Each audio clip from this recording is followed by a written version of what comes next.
Welcome to NFL Daily.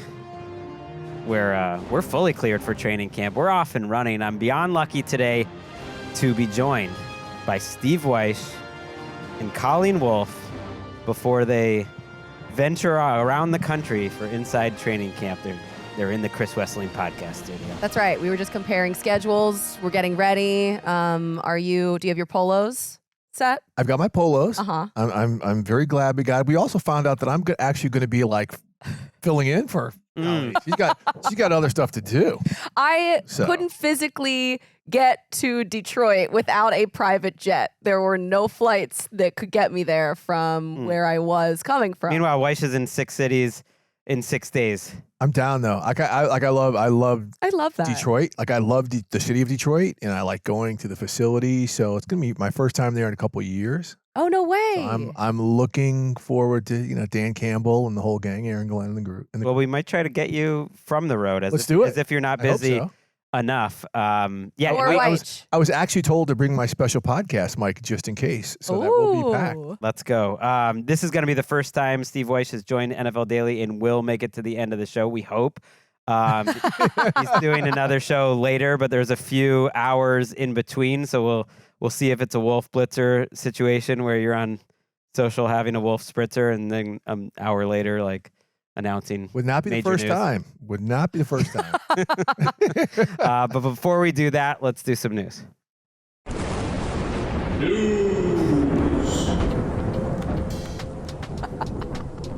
You asked for a lightning bolt. It's Colleen. good. I like that. You got it. Cool. That's an improvement. Let's start with the Green Bay Packers, which gave us a little something to talk about on Monday morning. Jordan Love, who's in the building, was revealed that he will not be practicing. Brian Gutekunst, the general manager of the Packers, seemed pretty cool with it, and this is him talking about the situation. So I think it was Saturday night. They kind of informed us that until we get something done, that he would not practice again. So unless something gets done here before practice starts here pretty soon, he will not be practicing. Yeah, I think so. But again, you never know. I mean, we're working really hard to get that done. I think it's really important for us. I'm optimistic. These are big deals. It takes time. They're not as easy as some people may think. I take optimism from this. It is not much of a story, I don't think. If Jordan Love is in the building and they're talking about it that openly, and he's even saying optimistic that it's going to happen soon, he'll be on the field before too long. Yeah, you don't hear team executives or coaches talk about, he's not going to practice until we get the deal done. You typically hear that from the player or the player's agent saying, hey, we're just going to sit this one out until we get it completed. So it's clear there are open lines of communication, that they've got a good relationship right there. And, look, they just got Kenny Clark done, right? They're not going to get that done unless they have the parameters in place for the quarterback contract. So this isn't going to be anything that's going to drag out for several more days. I guess the hope would be that they get it done by the end of the week. Mm-hmm. I would imagine that would happen. But Gutekunst sort of volunteered that he was confident that the deal would get done before training camp. He just threw that out there. Right. So he kind of just volunteered that timeline on his own. But once the Kenny Clark deal got done, it's like, this is the next step in the deals. And of course, like Jordan Love, he was at practice. No one expected him to practice if he didn't have the deal done. He was smiling. He walked out with Matt LaFleur. And the real concern for me is that he was wearing sweatpants in Green Bay in July, and that real field temperature was like 83 degrees. So that feels like that's my worst nightmare. But that's the Mike McDaniel thing, though. He wears the hoodie in Miami at like 97 degrees. I know you want to sweat, you want to get the toxins out, but I don't know. McDaniel's wearing the dry fit hoodie. I wear that at an inside training camp so I don't get scorched, right? But I've seen some people with the Houston Texans where it's just oppressive. Oh my God. Like put on hoodies under their gear when they're practicing. Like some guys just love doing that. So I look at this situation with him showing up and think he must know. I wouldn't surprise me if he gets as much money as like any quarterback in the entire NFL. We've talked about how the contracts are all sort of the same, which is crazy because you could be Patrick Mahomes or Joe Burrow or Josh Allen, or you could be Jordan Love, who just had like a 7-8 game hot streak, and you basically get the same contract. But he's not there and smiling unless he knows that's coming. And to be clear, real training camp hasn't even started for them. It's like rookies and quarterback. Right. So that kind of gave another soft deadline for them to get the deal done. And he's expected to participate in the meetings too. So it's like he's not going to go out there and risk getting hurt without having guarantees. It's a hold-in. You mentioned Kenny Clark getting a big contract. He signed a 3-year extension worth $64 million. He's getting something like $29 million in 2024 pay. And the most interesting thing about what's happening with Love and what's happening with Clark to me is like, this is what good organizations do when they have cap space is great. We built up all this cap space. There's too much cap space out there. Teams waste their cap space. They do it because they know these sort of contracts are coming up, and then they can just front load it, put all that cash as much as possible into 2024 because they have the room for it and open up more room for next year and be in the same situation. The Packers are kind of the ultimate draft and develop team. Yes. And even though Brian Gutekunst looked a lot older in that clip suddenly than when he took that job, I think that was dealing with Aaron Rodgers. I think he's got to feel good that, like, this is what they do. They draft and develop. I think Devontae Adams would have an argument with your point there about them paying people when they do have cap space available. However, we're talking about Jordan Love and Kenny Clark. And look, Kenny Clark, I mean, this guy's one of the best defensive linemen in the NFL. Defensive tackles are getting paid nowadays. And, you just talk about the massaging of the cap. If you've got the cash, and we just saw about from the Packers public disclosures, they've got the cash. Yeah. You go ahead and spend it. Then you finesse the cap over that. But they've got the cash to spend. Go ahead and get it out of the way because they're not paying that many other players right now. But like you said, this is why the Packers continue to keep themselves competitive because they know exactly what they're doing and how to manage their cash and their cap, but most importantly, their people. And Kenny Clark is managing the Packers well because the fact that he's at this point now signed multiple big deals with them. You don't see that so often. I mean, he's signed 3 total contracts with them, 2 massive deals with them. He's completely worth every single penny. He's so reliable. He's always available. He keys the defense. He's only 28 years old. Like, I just think that it was so smart of him to bet on himself, watch the market for defensive linemen go up, and then not lock himself into anything long term. And now he has his second huge deal. It's great for him. They have an interesting defense to watch because I feel like they've underachieved for years compared to the talent that they've had. And they bring in this guy, Jeff Hafley from BC, who's really thought of as a innovative, schematic guy. And sometimes we saw with Brian Flores in the division last year, like sometimes a great defensive scheme can lift you up quicker. A Kyle Shanahan guy, too. Yeah, and they're also saving money because their receivers are so ridiculously cheap. They now have 4 receivers they don't have to pay for at least another year, maybe another 2 years, that their total contracts are adding up to, 1/15 of Justin Jefferson's contract for like 1 year, and that's for 4 guys. Like wide receiver is such a premium position. It's almost like having a rookie quarterback contract, having a rookie receiver contract, especially when you got 4 of them. Well said. Plus their running backs are basically on 1-year deals as well. So next year they'll be able to free up cap space there and continue to rotate at what they consider premium positions on what they want to pay. He said, well said. So I'm just well said. Like, well done. Steve said something nice to me. That's good. So, that's great. Good job, Greg. That's important. I really need the positive affirmation right now. All right, moving on to our next story, talking quarterbacks. John Harbaugh really caught my attention on Sunday at Ravens training camp, and I wanted to dive into it more with you guys here. This was the first full team session that the Ravens had. They're actually practicing. Their veterans are out there. The Chiefs are out there.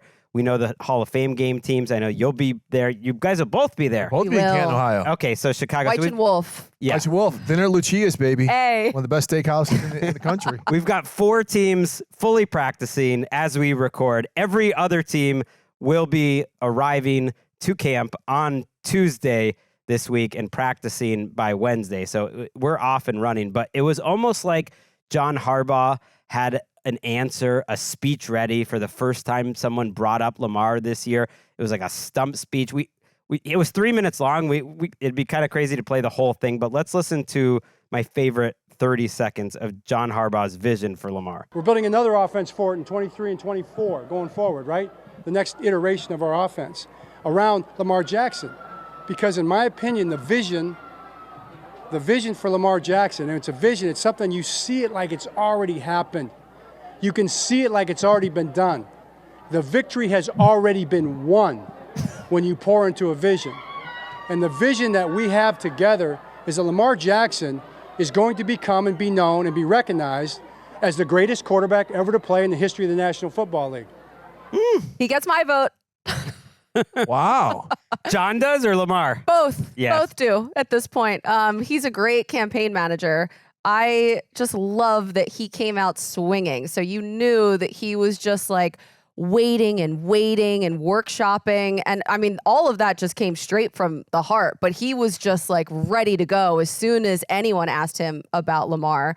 And I do love, too, that Ryan Mank, who is the Ravens editorial director, he tweeted out a statistical comparison between Lamar and Tom Brady in their first 6 years in the league. And Lamar outperformed Brady in completion percentage, passing yards per attempt, passing touchdowns, which I thought was interesting because obviously Brady has more passing yards in those 6 years than Lamar had right now. But only 2 more interceptions than Brady had thrown, and every single rushing category, obviously. So it's like the Super Bowl rings are the thing that Lamar and the Ravens really need to put this over the top for everyone, I think, to finally get behind Lamar in that category. That's a big thumb on the scale, though, when you've got when you talk about the Super Bowl rings. And the fact that those were the worst 6 years of Tom Brady's career, Yeah. to be fair. Like, Lamar's won his 2 MVPs. What's that mean for Lamar? I mean, he won 3 Super Bowls, but yeah, maybe Lamar gets better and has that second, third, fourth phase that Tom Brady had. Yeah, and not to take anything away from what Lamar has done. First off, this reminded me, John Harbaugh, I've just finished watching Supercell on Netflix where there's a little futuristic time travel where they come back, little butterfly effect. This guy in his Supercell. You It's can't really stop good. talking about It's Supercell. really good, man. Okay. It's a bunch of English Jamaicans. But, I've heard John Harbaugh, believe it or not, say this before. This is not new. I was in a production meeting where the Ravens, I believe they were playing the Browns a couple years ago. And just in our room, You were doing sideline. I was doing sidelines, and John was so passionate. This was when Lamar it was the year before he signed his big deal. Okay. And it means everything to me to make sure that Lamar is a champion, that a guy who came up like him, who speaks like him, who looks like him, and who plays like him becomes a great, great quarterback in this league and wins championships. Because what that would do for so many other people, to Harbaugh was like, this is why we love him. It was such a personal connection where I was like, hey, you talk about the personal and business when it comes to him getting a new deal. Like, this is personal for John Harbaugh. Mhm. This is going to get done at some point because of all the players on his team. He is firmly and emotionally invested in Lamar. It reminded me listening to that clip in the whole 3 minutes. And I would suggest go listen to it on Ravens.com. It was fun. It was a buildup because it was him talking about how personally he takes the criticism that's out there of Lamar. I don't think there's a ton of criticism right now, but he definitely had his worst game of the year in the AFC Championship. I'm the biggest Lamar Jackson fan there is other than Patrick Claybon, and it is what it is. He had a bad game. He wouldn't deny that. But yeah, that speech kind of reminded me of Jim Harbaugh because he loves his quarterbacks more than anything. And it was like a 2.5 minute rise to that point where he's like, it was already written that he's going to be like the greatest Crescendo. quarterback of all time. It's like, okay, I mean, he is playing at the same time of Patrick Mahomes, but I get it. He is your guy. And the thing that really struck me is this is year 2 of our second phase with Lamar. And we've built the whole idea of everything we do is to build the best offense possible around Lamar. And I think you saw a different Lamar Jackson last year. He's not as great a runner as he used to be. He's like 10% worse than when he was just the greatest runner of all time at the quarterback position. But he's much better, I think, throwing over to the middle of the field, going through his reads. He's always been great playing from the pocket. But I think this offense accentuates those strengths that were already there and makes them even better. And now he's taking on Aikman for the letter 8, or for the number 8. So it's just like, The Ocho. yeah. Chad's next. Remember, though, he's got 3 new offensive linemen they've got incorporated into this offense. Uh-huh. Interior guys. You got a guard. You have a guard, and right tackle. So that's going to be interesting to see how they start the season. But I mean, again, the Ravens are such great talent developers, all up on their offensive and defensive line. This is nothing new to them. We also got to get him some chicken noodle soup, some Yeah. Motrin, because he missed another day of training camp Again. with illness, which has just often happened to him throughout his Constant. career. Just I don't know, his immune system. But There's a lot of things going around though right now. There is to a be lot. fair. And yeah, to be fair, he had been knocked out a couple times from practicing, from playing because of that. Marlon Humphrey, by the way, I just read some reports that he's out there practicing, looking great, and a healthy Marlon Humphrey really helps them. And Eddie Jackson was signed, former Bear, got a big support from his former teammate Roquan Smith. So just something to I like watch there. the Eddie Jackson signing because he was with Roquan in Chicago and he played with Marlon Humphrey at Alabama too. So then I guess Derrick Henry too. So there's some nice little connections already. That was the first one of these. Eric DeCosta and Ozzie Newsome used to do it, like late signings. These guys are like, wait, how did they get them? And then you look up and it's the divisional round and Eddie Jackson's playing 45 snaps for them. And you're like, oh, that guy was available until late July. It's such an Ozzie Newsome move. I mean, first off, he loves his Alabama players. He's an Alabama alum, Alabama Hall of Famer. But, you look what the Ravens have done, too, when they go out and get Marcus Williams from the Saints. Yeah. Like, they love these veteran safeties now. Now they got to add him to Kyle Hamilton, who I think is going to be in the running for the Defensive Player of the Year. Ooh. And the way that they build their team up the middle of the defense, from Pierce to Roquan Smith, with these safeties, their new defensive coordinator, I'm blanking on his first name. Zach Orr. Zach Orr, right? He's a former inside linebacker coach. So building it through the middle is going to be important to him. All right, we're going to roll through these last 3 items quickly, starting with Kevin O'Connell, who just is really all about J.J. McCarthy. Yet he said Sam Darnold is going to take the majority of the first team reps, and he's going to be very careful with his rookie quarterback. I don't know if it's the former quarterback in me, but I will not allow any factors outside of what's best for JJ and what's best to help the Minnesota Vikings win in regards to the answer to that question. That's just how I feel about it. Shortest answer ever. Yeah. By Kevin O'Connell. It's never been seen before. This is unprecedented times. Bottle it. You're saying he's a great guest to have because you don't have to ask too many questions? Well, he's a great conversationalist. Like he's a talker. So he will really, if you ask him one question, he will give you a beefy answer to it. And that wasn't a surprise that he's saying that he's not going to change the plan. The plan at most is going to be to give him first team reps, J.J. McCarthy, a week in, 10 days in. If he looks good, it's not going to be right away. So for now, it's going to be Darnold, and we will see. Joe Burrow was fully cleared for contact. His coach, Zach Taylor, announced on Monday, which is great news. He just has not had a fully healthy training camp virtually ever. They were really excited about that last year, and then it didn't happen. And he's a guy who I think needs the reps, and he relies on rhythm and timing. They said they might play him a little bit in the preseason. We'll see. And Amarius Mims, their first-round pick, signed, which means every rookie deal is done. No holdouts for the rookies. And lastly, Cam Akers, former Ram, signed with the Texans. Joe Mixon's been a little banged up. Right. Well, I'm a little lower, I think, than consensus on the whole Joe Mixon idea. Like, is Joe Mixon better than Devin Singletary at this stage of his career? I'm a big Joe Mixon. I always have been, but he's not the same guy that he used to be. I don't know. I mean, I just know that the Bengals were trying to, rotate him to kind of let him make it through the season last year, but he's a monster, man. He's good. He's going to be very good in that offense. I just saw CJ Stroud and Cam Akers coming up with a new handshake. So that is something that I will be watching in training camp. Yes. Cam Akers trying to make that team. You feel for him. Just hasn't been the same guy since injuries took him out, but he was very grateful for another chance. I'm excited to wrap this up with the news because it means we're getting to our segment. Like, we're all about good ideas generally. Like, we're three of the smartest football minds out there, I would say. Thank you, Greg. The trio. And but we're instead today going to come up with some bad ideas for the 2024 season. Just things that you should not do. We'll do that after the break.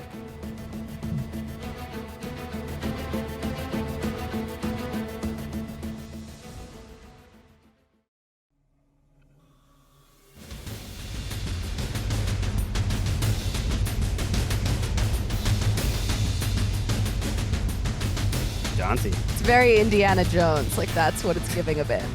A gigantic boulder is coming after us. I like it. It's a new one. Go heavy on the drums. We're going to talk about some bad ideas, folks. A lot of good ideas being thrown out on this podcast. A lot of good ideas as we're getting into training camp. It's hope season. We're going to do some bad ideas. Just things that we don't want to see going into 2024. Let's start with Connie and see if Okay. she understood the exercise. Listen, of course I did. Glass half empty is like my default. So, and you know what? Hopefully this segment here isn't one of the bad ideas. Oh, no. But that's fine. Because we did have I two have- options. We were going to go one way, and Connie was like, said one way. And I then she basically switched it. picked both and then was like, no, let's do this one And she instead. blasted a torpedo in one of them. Yes. Okay, so I do have some other bad ideas real quick before I get into my two NFL ones, just like more of a PSA. Ooh, that's good. Don't go to the beach without sunscreen. I have been using so much aloe. And taking anti-inflammatories. My back is so burnt right now that it Wolfe. is a problem. Don't file for a tax extension. It's going to haunt you the whole summer. Don't let your college roommate come to town, full stop. But definitely don't let them order pizza or drinks. Don't buy anything on the internet after midnight. Don't order one or every dessert on the menu. Don't go to a plant nursery without a plan. Don't get the hollandaise sauce ever. And above all else, just don't forget the sunscreen, please, That's everyone. strong. I thought you were going to put, don't forget to do your Ninja exercises, your computer I'm updates. finally up to date with my Ninja compliance training. Yeah. Yes. That is our in-house work program where we learn not to Open suspicious comprise our emails. security. And Right. yes, About phishing and identity theft, all of it. I got the email that said they were shutting me off. They're shutting my computer off unless I do it. I got it done. Those are great, except for the plant nursery plan. Like you can't have a plan. You got to go and just see what's there. I understand that you're I can't. a plant 'Cause lady then I and you leave just go with crazy, but way too many you got to things see what's there. and nowhere to put them. It's like So- going to the farmer's market. You got to see what's fresh. That's fair. Okay, so as far as actual bad ideas for the NFL season, I really don't love the fact that Chicago doesn't have a veteran quarterback on the roster at all. And I'm not saying to win a competition or anything like that, talent-wise, but just someone in-house with the experience to be in that room. I mean, Great like point. a la Josh McCown, except he's an assistant with the Vikings in the Right. division. But someone Well, Andy Dalton's the perfect example. exactly. And when he was there with Nick Foles and Justin Fields, Yep. it sounded like there was some friction a little bit. So a different regime in the front office, but I don't know if maybe past history with a rookie quarterback and veterans in there was something that the Bears thought about going into this, but it just feels so curious because you have Bagent as the backup, who was the undrafted free agent last year. He performed well enough to be a backup. And then Brett Ripien is the only true veteran That's a vet quarterback for in you. there. His only start with the Rams last year was so disastrous that he was cut Ooh. 2 days later. Ooh. And then you have an undrafted rookie, Austin Reed, in there. So, like, entering the season, the most seasoned quarterback on the roster has started 4 NFL games. And you have Caleb Williams, who will be under so much pressure, both physically and figuratively, because the offensive line has a lot of unknowns and the pass catchers are all new, aside from DJ Moore. So there's just a lot in flux for a rookie to have to figure out and just be thrown into the fire with no seasoned person in that room I kind of roll my eyes when we talk about mentors in the quarterback rooms. But in this situation, it would be nice if someone was in there that wasn't an actual threat, but that was there almost as like an assistant there. Yeah, I mean, look, it's the Chase Daniel, it's a Jacoby Yeah. Brissett, it's guys like that. It helps because there will be situations that these guys will experience on and off the field where a veteran voice can get them. In work habits and just knowing what it's like to go through an NFL season. I think that's a great one.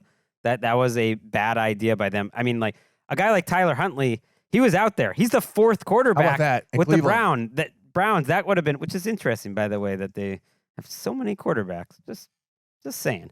Where's Ryan Tannehill right now? Ryan He has Tannehill not been is signed. unsigned, Unsigned. which is interesting. Right. So, Now, he might be the type of guy, I don't know, that maybe he wouldn't be as willing right now. Like he wanted to play. He and wants to play. Maybe he told teams that, and then I would understand in that case why they wouldn't sign him specifically. But Case Keenum was out there. He would have been a nice one. He would have been a great one. that's He's a done brilliant it. He's Houston. done it most of his career. He's going to be in Houston, and you never know. Someone could get cut loose in camp. Like I don't know who would be like a Nick Mullins type, but yeah, that is a missing piece. And as much as I like the Bears and the things they have around them, like if there's no offensive line or at least there's a question on the offensive line. I don't know if the defense is going to be as good as people think. It's a great situation around Caleb Williams, but that is one bad idea. I'm gonna throw out a bad idea, and that's making Tom Brady the number one Fox broadcaster, putting him on the number one team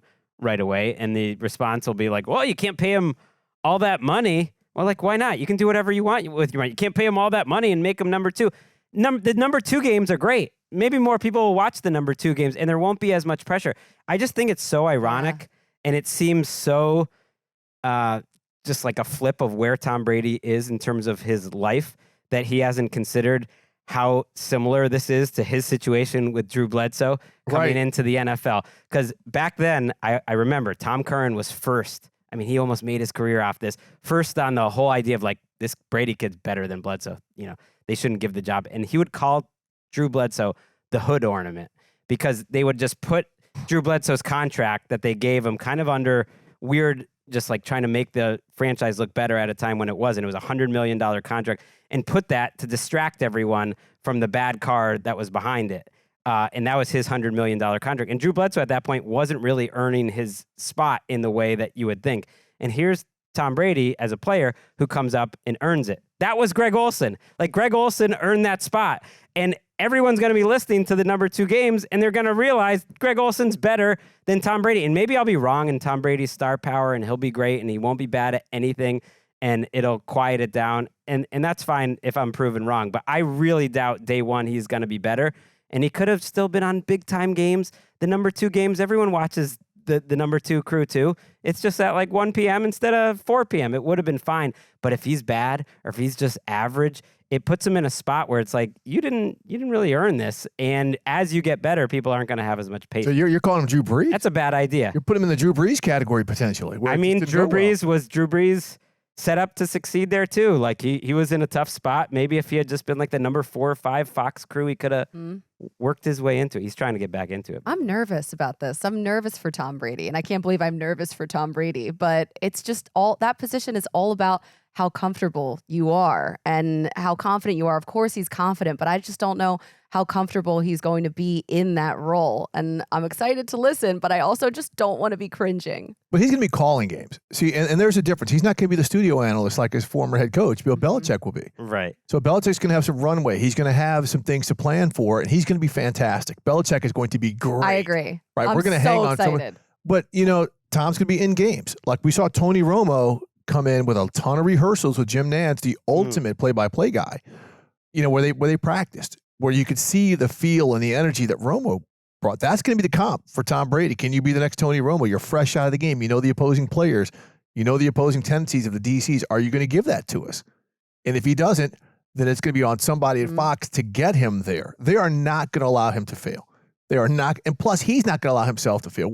This is a dude who was drafted as late as he is, who's got that chip on his shoulder no matter what it is.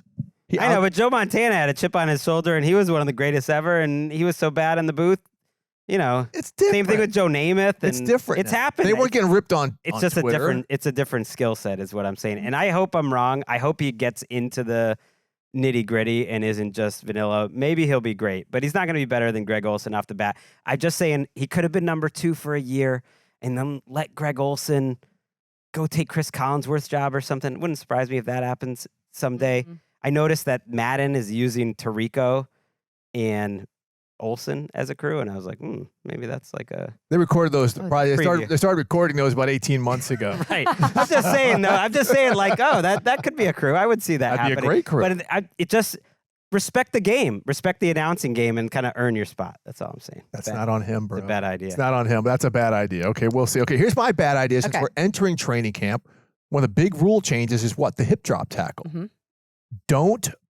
It's a bad idea to over penalize it in the preseason. We tend to see when there's rule changes in the preseason, we can challenge offensive pass interference. Let's go crazy with that. We've got this change. Let's go crazy with that. Don't go crazy with this one because this is such a subjective play. Yeah. It does not happen every game. If all of a sudden you start calling 2 or 3s a game, defenders are going to be like, okay, what are we going to do? My solution is send a video to the team and the individual player saying, this will be called.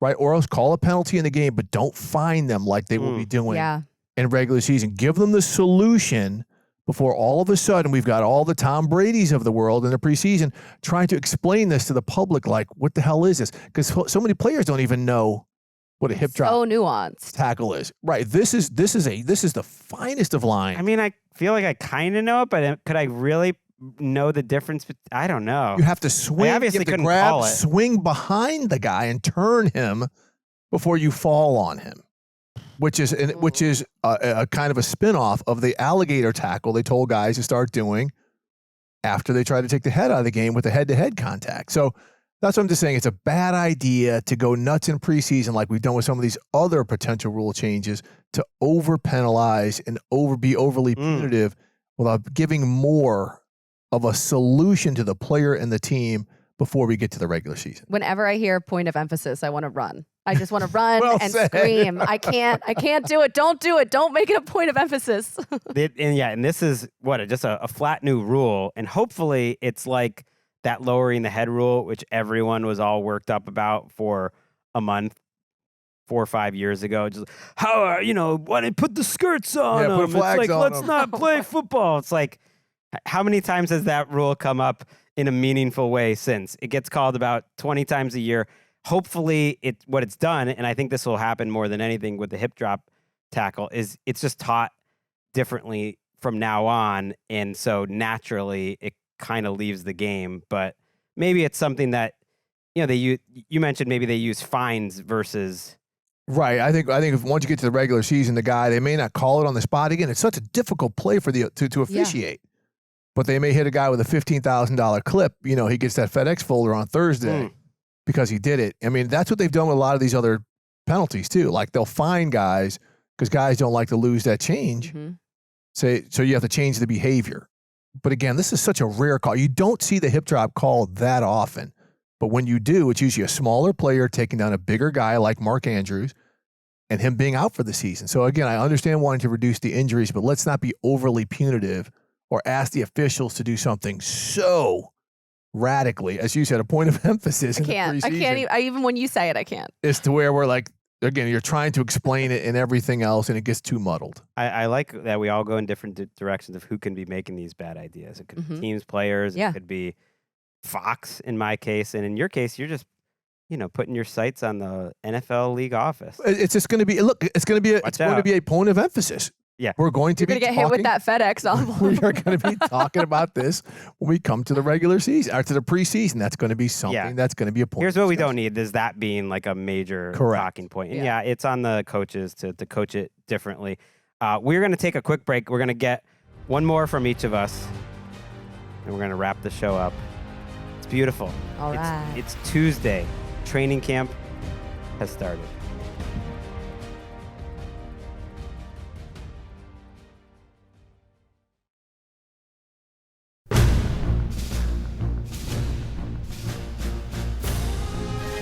Bad ideas, Connie. You've had a few. I wish I thought of some of bad ideas in my own life. I mean, that was a 20-second. So many. We could fill multiple hours with bad ideas. But I have a couple for the Cowboys here. There's a few. Only a couple? There's a few bad ideas that are surrounding that team. They should have paid Dak. They obviously still need to pay CeeDee Lamb. I really don't know about the running back by committee. Micah. Remember Micah and Mike Zimmer. I'm excited to see those two together. But my bad idea is the fact that they really don't have a clear-cut center on the offensive line. Whoa. And that great call. is a massive problem with Tyler Biadasz now in Washington. I mean, this is a true competition in training camp. And this is such a crucial position, especially for that offense. You think about late snaps, high snaps, anything like that. And they've had a lot of problems starting up front in recent years after it was just like exalted as this like unbelievable offensive line for so many years. And then it just became such a lazy talking point for everyone. And then there was a time where it just ended up switching. So Mike Solari is a veteran assistant coach who's coming in. They're hoping that he can sort of galvanize this group, but the options right now, they signed Brock Hoffman from San Francisco. They have a 3rd-round rookie in Cooper Beebe, and then Chuma Adoga is another option. Well done. A good job. But I don't know. I just kind of like, I'm still learning. It's training camp for me too. But this is an area that could really like torpedo the team at some point if they don't find a good option there and if these guys don't gel. Little known fact about Mike Solari: he's been in the NFL so long that he was on Tom Landry's staff in Dallas. Wow. What? Wow. Hold on. And Landry hasn't coached since 1989. He spent 2 years, the final 2 seasons of Tom Landry, he was on that staff. So a lot of fresh ideas. No, I'm just kidding. Because he's been around so long because he's done a good Dante job. Scarnecchia is not the youngest. Right. Tom Some of these Moore, coaches are around that long. That's ageism. It is. And I just love that. And I know Connie was doing some homework over the weekend. She put up on her stories all the prep she's doing for ITC. That like I hate stuff. you avoid the Dak or any situation like Zeke, and you go straight to center. That's great. To show off. I love it. It's true though. It's of all the lists of issues that the Cowboys have, and there are many right now. Maybe it almost feels like we're overdoing it. This one could really hurt them a ton and is not being talked about at all. That's it. Well done. Real Good bad job. idea. Hey, I hit her with a well done. She got a couple well done. Deep in the weeds on things now. I had the CD Dak thing as my first bad idea, and then I just didn't go with it first, and now I'm regretting that because you stole that. Because I was like, I don't want to be ESPN and just start off the segment. You can't even. That's not even a fair comp now. With After she ESPN, dropped that one. Though. I'll drop another one, but I just think giving the contract to CD and not to Dak, which I think is how this thing is going to go. If I had to guess that they're going to go into this, I think CD Lamb's going to get paid. He's going to hold out or hold in, but they're going to make sure it happens. And Dak's going to go into this year without a. It's just bad. It's bad. It's all bad. It's a bad idea. Bad vibes. It's a bad idea. It's a question that's going to be asked too much, and I think it's just going to be giving Dak ideas of where he wants to play next. It's bad, and with a coach that's very much on the hot seat, like it's bad. Just pay them both. Either pay them both or pay neither. I was actually thinking too, like who is under more pressure? And I hate that question, but it's an honest question here: Dak or Mike McCarthy? They're so tied together. Oh, it's Dak. Just the salary alone. Yeah. The salary alone. Publicly, he can't.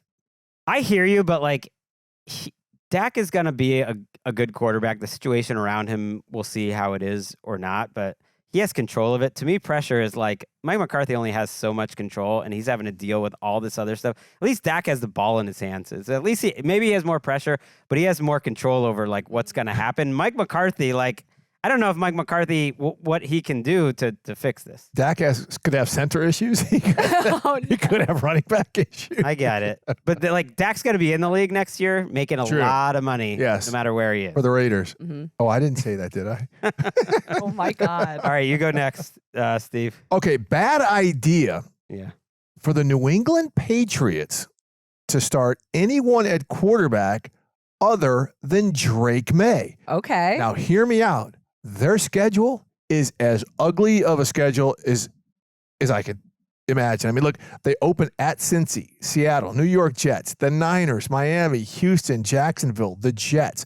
Those are brutal defenses. So people can say, well, why would you want to expose him to that?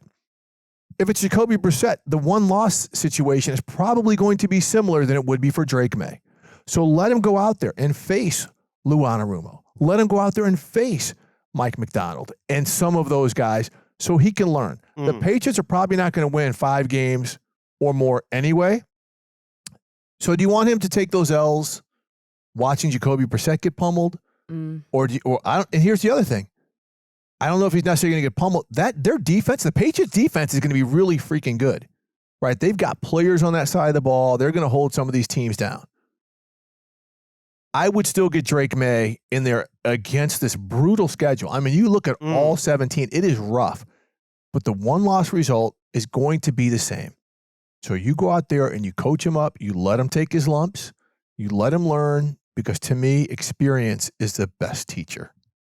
These guys aren't so fragile that if they're going to be good, that they can't handle some struggles as a rookie. Like if that's going to be the thing that stops them, they weren't going to be great anyways. And Drake Maye is just so talented. you can't tell me he's not going to make 3 to 4 just wow plays. He's used to having a team around him that isn't as good as his opponents. Like whenever Drake Maye played a Georgia Tech or even a Virginia where his teammates were about the same as the other team, he destroyed them because he's absolutely incredible. He's one of the best quarterback prospects, I think, of the last decade. I think it's a little crazy he went behind Jaden Daniels, but I get it. Jaden Daniels was coming off such a good year. The trick is Jacoby Brissett is the best of all these bridge quarterbacks.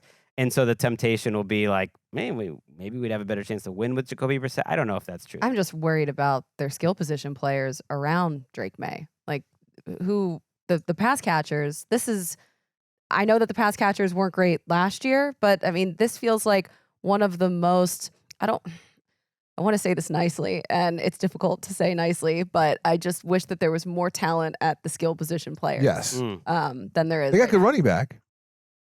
Got Ramondre Stevenson, but you could have them turn and hand the ball off. But look, their defense is going to be good enough for them to play conservative football. This is what we always hear about all the time with rookie players. Now, does he does not have Keenan Allen. He does not have DJ Moore, like Caleb. He does not have the option. And I don't know if he has it in him to play conservatively. It's just, well, then let it rip. He's very, very Josh Allen light. Let it rip. Let him go. And he might have some of the lumps that Josh Allen had. And look, it didn't slow Josh Allen down. He got better. Look. You look at that schedule.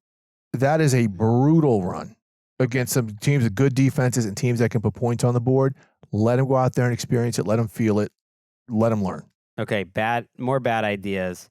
Giving up completely on the new kickoff rule and just kicking it to the 30. I mean, kicking it out of the end zone every time and letting the other team take the ball at the 30. It's like, that's a whack move. That's just like, hey, I'm going to take the ball and go home. We're not even going to try. Like, we're playing a sport and we're just going to say, we're not good enough to figure this out. Like, that's not who you want running your team. Here's your white flag. That's a bad idea. I'm just going to roll through a couple rapid fire.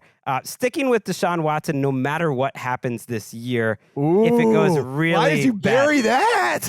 That's a good one, Rosie. Yeah. Well, because I was a little negative on the Browns defense, just like, can they repeat it? I think that they're at the year of the contract that if it's really going poorly, I think this is the year that you pull the ripcord. And I don't know, you look at their roster and it's loaded. They brought in Jameis. They brought in, why do they have so many quarterbacks? DTR, they brought in Tyler Huntley. Not like they're going to play them all. I'm just saying they have options.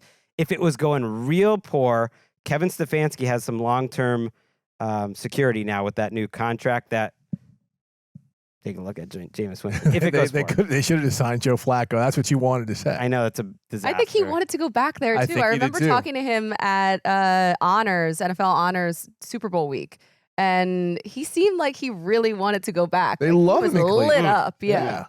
Don't draft Breece Hall number 2 overall in fantasy. Fantasy, there you go. Let's not trust that. And don't listen to Mike Florio about like Hard Knocks teams. Like, oh, we're showing too much information and it's getting out there and it's bad for everyone. It's like, relax. It's football. It's fine. Teams not that big a deal. Teams have editorial control as to what's shown and what's not shown. Yeah. It's totally fine. They have the final say. It's like, give us some good shows. Like, if some information gets out that hurts some people's feelings or you learn like, ooh, someone did a good job or a bad job, that's fine. Let them deal with it. That is the very point of the show. Exactly. And it's already happened. Yeah. It's in the past. I think this was a good idea, this segment. It was. It was not a bad idea. Good job. Thank you. But you just emptied the clip. Yeah, I just decided I had a bunch written down. Let's get them out there for the people. Let's wrap up with just a little after dinner mint, just something nice to leave the show with. I don't know if you guys have seen this clip yet of Patrick Mahomes throwing one of the best passes I've ever seen him throw. Just happened to come in training camp practice. Of course, you can see this on our YouTube. Sprinting right, not even stopping his feet. Ooh. And Xavier Worthy separating 55, 60 yards down the field at the end. I mean, that is preposterous. That's just like when DJ went nuts when Zach Wilson threw that at his pro day. That's the throw it reminded me of. That's the throw. I mean, the fan reaction, that's a million Daniel Jeremiah's here going nuts that, The difference is there's a little bit of defense here. I guess not really. No. But, and there's Xavier Worthy separating and tracking that ball at the end. That's different because they did not have a guy like that last year on the Chiefs. It is so much fun to watch those types of plays at training camp because training camp is just so much like oh, they're stretching again. Like, Right.